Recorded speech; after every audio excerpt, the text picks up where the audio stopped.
Olá pessoal, tudo bem? Bom, vamos continuar nossa revisão aí para a prova de sargento especialista da aeronáutica, tá bom? Fiz aqui até a questão número 5, agora eu vou fazer questão 6 em diante, 6 até a 10. Vou fazer de 5 em 5, tá pessoal, para o vídeo não ficar muito longo. Bom, olha a questão número 5. Ele diz assim, uma lente plano convexa, né? Uma lente plano convexa, constituída de vidro, ó, o índice de refração do vidro é 1,5, está imersa no ar, tá vendo? Imersa no ar. Possui um raio de curvatura de 20 centímetros. Dessa forma, trata-se de uma lente com distância focal igual a quantos centímetros? Dentre as alternativas abaixo, aquela que preenche corretamente a frase. O primeiro, pessoal, você tem uma lente convexa, né? As lentes convexas no ar, elas apresentam um comportamento óptico convergente. Pessoal, de cara na prova de sargento especialista, eu já eliminava A e já eliminava B. Né? Lente convexa, plano convexa, biconvexa, côncavo convexa, apresenta um comportamento óptico convergente e não divergente. Ele pergunta, dentre as alternativas, né? Dessa forma trata-se de uma lente convergente, só pode ser C ou D. Mas como é que eu vou determinar a distância focal da lente? Pessoal, ele me deu o índice de refração da lente em relação ao meio, né?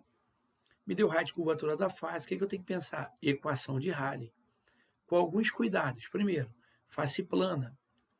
Quando a face da lente é plana, o raio de curvatura tende para o infinito.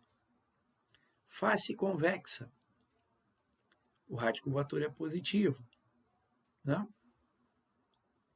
20 centímetros, 0,2 metros. Tá legal? Né?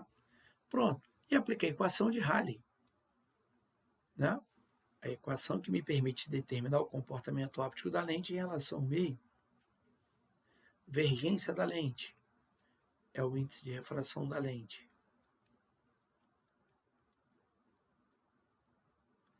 Em relação ao meio, né, onde ela é colocada, menos 1. Se a face da lente for plana, 1 sobre R.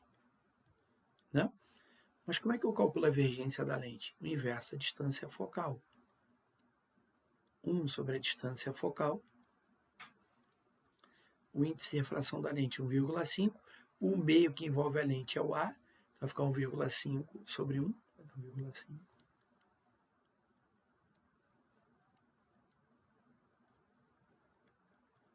O raio de curvatura, 0,2. 1 dividido por 0,2.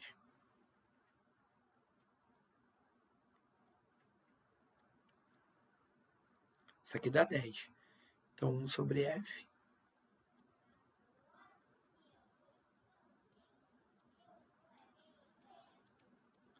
Um 1,5 menos 1.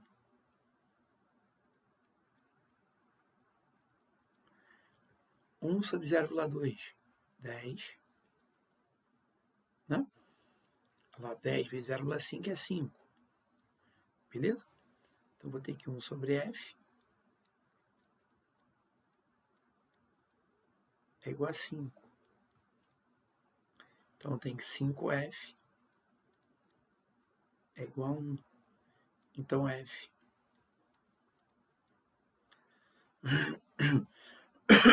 Não fiz a continha certa aqui, pessoal. E não, fiz a conta errada. Desculpa, pessoal. 1 dividido por 0,2 é 10 sobre 2. Né? Vai dar 5. 10 sobre 2 aqui é 5. Né? Perdão, pessoal. 5, né? Bom, então aqui vai ficar 0,5 vezes 5, vai dar 2,5 aqui. Tá bom? Perdão, pessoal, fiz conta errada aqui. Vou pegar minha borrachinha e apagar. Né? Então vai ficar 2,5. Multiplicando cruzado, a gente vai ficar aqui F multiplicando cruzado, vai ficar 1 sobre 2,5. Só que aqui é metro, né? 1 metro é 100 centímetros. Pessoal, 100 dividido por 2,5, 40 centímetros. Então, a lente é convergente, a distância focal é 40 centímetros. Viu? Convergente, distância focal é 40 centímetros. Tá legal? Tem que ter cuidado só com esse detalhe aqui, ó. Convexa. Se a lente é convexa, né, o raio de curvatura é positivo. Se a lente for côncava, o raio de curvatura é negativo. Plano côncavo, bicôncavo, o raio de curvatura é negativo. Né? Biconvexa, plano convexa, lente convexa, raio de curvatura positivo. Tá legal? Bom, uma questão bem básica também, que é na prova de sargento especialista, é a questão do transformador. Olha o que ele diz. O primário de um transformador, com 10.000 espiras, está alimentado por uma tensão contínua de 12 volts, ou seja, ele ligou o primário do transformador numa rede de tensão contínua de 12 volts. Ele pergunta, um componente elétrico ligado ao secundário deste transformador, que é composto por 1.000 espiras, estará submetido a tensão em volts igual a... Pessoal, primeiro, o transformador, se você ligar o primário do transformador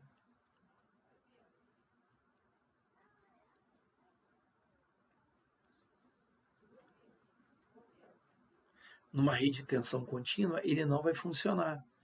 Né? Porque o transformador ele só trabalha em rede de tensão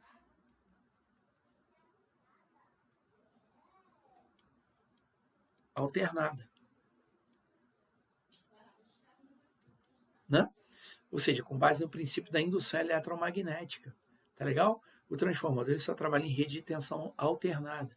Outro detalhe, pessoal, o transformador ele é um dispositivo que ele transforma um nível de tensão em outro. Né? Ou ele eleva a tensão do seu aparelho para a tensão de trabalho da rede, ou ele diminui a tensão do seu aparelho para a tensão de trabalho da rede. Tá legal? Então, se você ligar o primário transformador numa rede de tensão contínua, a tensão induzida no secundário será 0 volts. Ele não vai funcionar. Né? Outra coisa que você não pode esquecer, se o transformador for ideal, geralmente que cai na prova DA, a potência consumida no primário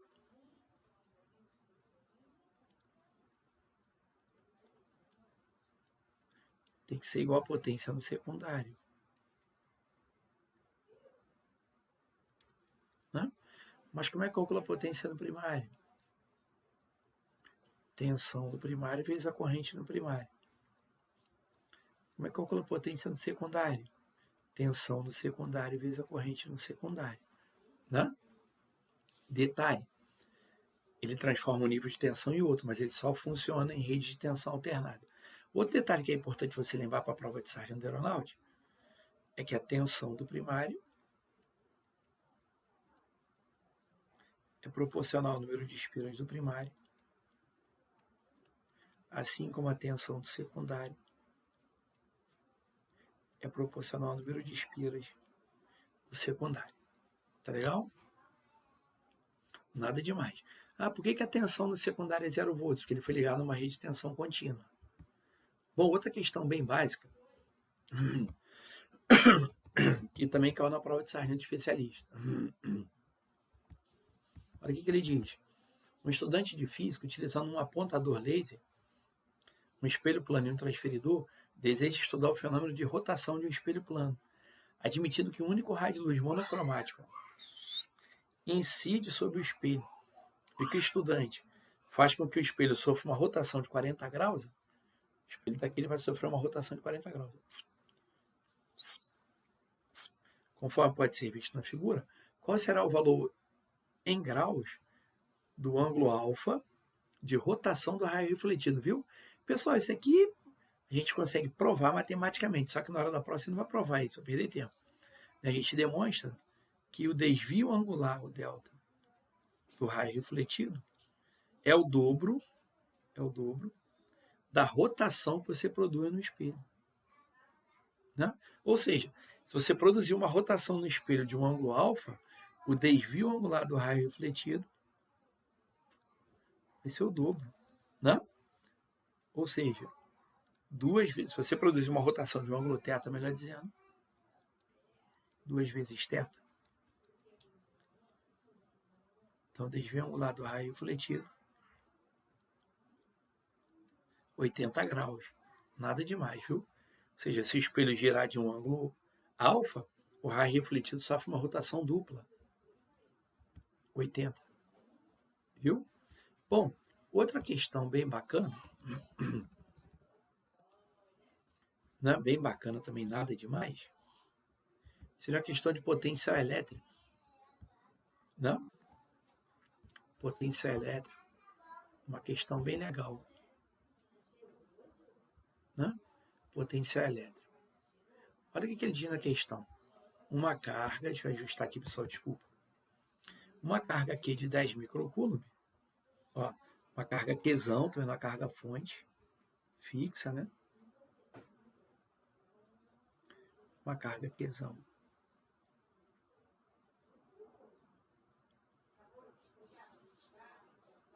(10 microcoulomb) gera um campo elétrico no qual você tem dois pontos. Ela está gerando um campo aqui no ponto A e o campo no ponto B. Né? B. Representados na figura a seguir. A cenário alternativa aqui representa o valor do trabalho em joules da força elétrica para transportar a carga Q de 3 microcoulomb de A até B. Pessoal, questão bem básica, né? Basta você lembrar que trabalho tal, né? Talco. Trabalho é Q vezes U. Né? O trabalho da força elétrica para deslocar a carga entre dois pontos de um campo elétrico, tal, Q vezes U, né? Talco. Tal, Q vezes U. Mas quem é U? É a diferença de potencial entre os pontos A e B. Né? VA menos VB. Pessoal, mas pensa comigo, quem é VA? É o potencial elétrico, né? No ponto A. E legal, mas como é que eu calculo o potencial? Né? Devido ao campo elétrico gerado por uma carga Qzão a uma distância D da carga. Como é que a gente calcula o potencial elétrico no ponto A, pessoal? K0 Q sobre D. E no ponto B? K0 Q sobre D. E é... Por quê? Porque o ponto B e o ponto A estão à mesma distância da carga. Ah, legal. Pessoal, K0 Q sobre D menos K0 Q sobre D vai dar zero. Então, Q vezes zero, zero. Aí você vai falar, ué, então os pontos A e B constituem uma equipotencial? Sim, são dois pontos que estão sob o mesmo potencial elétrico. Letra A. Trabalho é zero. Nada. Ué, mas o trabalho não depende do caminho seguido pela carga? Não. Não, porque o campo é conservativo, o campo elétrico. O que significa isso? O trabalho realizado pelo campo não depende do caminho seguido pela carga. Né? Ó, uma outra questão bacana. Olha o que ele diz. A figura a seguir representa 5 posições ABCDE de uma espira, que é o retângulo menor, durante um deslocamento em direção a uma região, um retângulo maior, onde existe um campo magnético uniforme perpendicular à folha. Então, vamos supor que aqui dentro eu tenho um campo magnético saindo do plano aqui, perpendicular à folha. Tá bom? Saindo do plano. A saída alternativa em que não há indução eletromagnética. Né? Não há indução. Ou seja, onde não há corrente induzida na espira. Considere que, na figura, a espira é a região representada pertence a planos paralelos. A espira desloca-se da esquerda para a direita e a espira não sofre nenhum tipo de rotação. Bom, pessoal, a questão de lei de Faraday, né? Lei de Faraday. Bom, a tensão induzida, para ter indução eletromagnética, a tensão induzida pela lei de Faraday é o negativo da variação temporal do fluxo. Lembra do experimento de Oersted, que diz que as cargas elétricas em movimento geram um campo magnético, né? Bom, pode ocorrer o efeito contrário.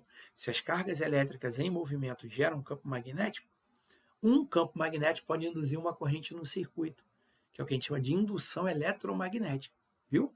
Se as cargas elétricas em movimento geram um campo magnético, um campo magnético pode induzir uma corrente no circuito. É a lei de Faraday-Lenz, né? Esse sinal de menos aparece por quê? Porque a lei de Lenz nada mais é do que a conservação de energia. Tá legal? Bom, aí você, legal. Então, para ter uma corrente induzida no circuito, o que a lei de Lenz diz? Que a tensão induzida é o negativo da variação temporal do fluxo. Ou seja, o fluxo magnético através dessa espirinha tem que variar, né? Mas eu aprendi que o fluxo só pode variar. O fluxo é Bacossaco, né? Como é que a gente calcula o fluxo? Bacossaco. Bacossaco. Né? Viu? Bacossaco. Quem é B? É o campo magnético. Gerado na região. Quem é A? A é a área da espira. Quem é θ? É o ângulo formado entre o vetor normal, o vetor perpendicular ao plano da espira, e as linhas do campo magnético. Pessoal, só que diz que a espira não rotaciona, não sofre rotação. Então o ângulo θ não varia.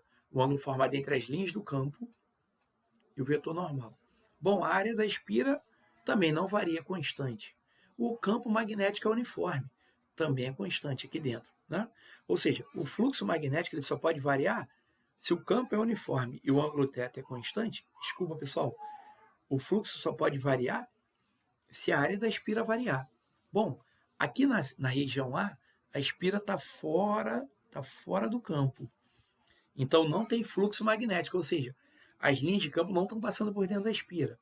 Quando a espira começa a entrar no plano, quando a espira pequenininha começa a entrar na espira grandona, aqui ó, a área está variando.